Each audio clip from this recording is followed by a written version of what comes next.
Hello नमस्कार साथीहरू, हजुरहरूलाई स्वागत छ मेरो भिडियोमा। हैन, मेरो यो सानो छोटो भिडियो हेरेर सबैजनाले साथ दिनु होला, सपोर्ट गरिदिनु होला, फलो गरिदिनु होला है। अनि त्यही भन्न चाहन्छु मेरो चाहिँ यो भर्खर स्टार्टिङ हो। स्टार्टिङमा चाहिँ अलिअलि अब अड फिल त हुँदो रहेछ हैन। अब अलि एक्सपर्ट त भइँदैन नि त, बोल्दै जाँदाखेरि त आउँछ होला बोल्न पनि। अब सधैँ जस्तो म मेरो काममा लागिरहेको छु। अनि यता मैले चाउमिनको लागि रेडी गरेँ। अनि यता कस्टमरहरू हुनुहुन्थ्यो, अर्डर पनि दिँदै थिएँ मैले हैन। त्यसपछिबाट खाजासाजा पनि खाएँ। काम गर्दा गर्दा त भोक लाग्छ, खानु पनि त पर्यो टाइममा।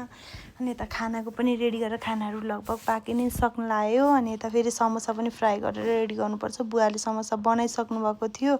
अनि यता खानाहरू दिँदै अनि अर्डर पनि दिँदै गरिरहेको थियौँ। बुवा र म हुन्छौँ प्रायः हामी चाहिँ यहीँ होटेलमा हैन। अनि त्यसपछिबाट त भाँडाहरू पनि थियो अलिअलि। बिहानको चियाको कपहरू हुन्छ नि त, बिहानमा त धेरै चियाको कपहरू हुन्छ। अनि त्यो सरसफाइ गरेँ। दिउँसोको लागि अलिक सजिलो हुन्छ कि कप रेडी गरेर राख्यो भने दिउँसो एकजना मात्र भयो भने पनि आरामले हामीले गर्न सकिन्छ नि त। अनि फेरि त खानाहरू पनि दिउँ। उहाँहरू दिदीहरू चाहिँ बनेपादेखि आउनुभएको रहेछ। पहिला पनि हाम्रोमा खाजा खाएर जानुभएको थियो। खाना चाहिँ छ भने थाहा थिएन अरे कि उहाँलाई चाहिँ आज थाहा पाउनु भएछ उहाँले चाहिँ। अनि त्यसपछि खानाहरू खानुभयो। मिठो छ एकदम, घरमा खाएको जस्तै लाग्यो। अनि एकदम मिठो लाग्यो, थ्याङ्क यू भन्नुभयो हैन। अनि यता फेरि अचारको लागि गोलभेडाहरू पखालेँ मैले पनि। अनि भटमास भुटेँ। अनि फेरि भटमास भुटेपछि अनि त्यसमा फेरि तिल पनि भुटेँ। अनि तिल पनि भुटेर साइड लाएर सेलाउन छोडिदिएँ मैले एकछिनलाई। अनि तेललाई छोडिदिएपछि यता फेरि चियाको पनि अर्डर आयो। अनि फेरि मैले चिया पनि बनाएँ, ब्ल्याक टी बनाएँ। अनि फेरि मिल्क टी पनि अर्डर आयो। अनि मिल्क टी पनि बनाइहालेँ।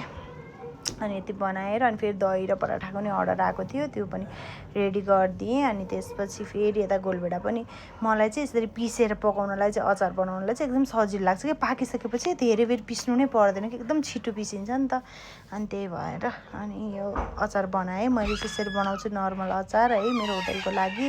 यो चाहिँ मेरो होटेलमा चाहिँ झोल मोमो पनि पाउँछ, स्टिम मोमो पनि पाउँछ है। अनि यतिकैमा बेलुका काम सकेर घर रुम फर्किँदाखेरि त बागमती खोला त कति ठुलो भइसकेको, बाफरे। बाढी आएर कस्तो भएको, यो पानी सङ्लो भइदिएको भएदेखि त काठमाडौँमा पानीको हाहाकारै हुने थिएन।